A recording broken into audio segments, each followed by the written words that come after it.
ভুয়াপুরে ক্ষুদ্র ও প্রান্তিক কৃষকের মাঝে বিনামূল্যে সার বীজ বিতরণ।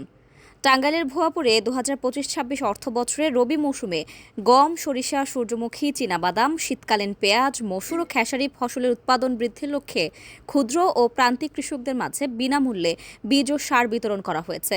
বৃহস্পতিবার ১৩ নভেম্বর দুপুরে উপজেলা পরিষদ চত্বরে এ কর্মসূচির উদ্বোধন করেন উপজেলা নির্বাহী অফিসার মোহাম্মদ মাহবুব হাসান। অনুষ্ঠানে সভাপতিত্ব করেন উপজেলা কৃষি অফিসার মোহাম্মদ মোখলেসুর রহমান। এবছর ভুয়াপুর উপজেলায় মোট ৫,৬৮০ জন কৃষককে এ প্রণোদনা দেওয়া হয়েছে। কর্মসূচিটি বাস্তবায়ন করছে উপজেলা কৃষি সম্প্রসারণ অধিদপ্তর এবং সহযোগিতায় রয়েছে উপজেলা প্রশাসন। এ সময় বক্তারা বলেন, সরকারের কৃষি বান্ধব নীতির ধারাবাহিকতায় এ উদ্যোগ কৃষকদের উৎপাদন বাড়াতে উৎসাহিত করবে এবং খাদ্য নিরাপত্তা নিশ্চিত করতে সহায়ক ভূমিকা রাখবে।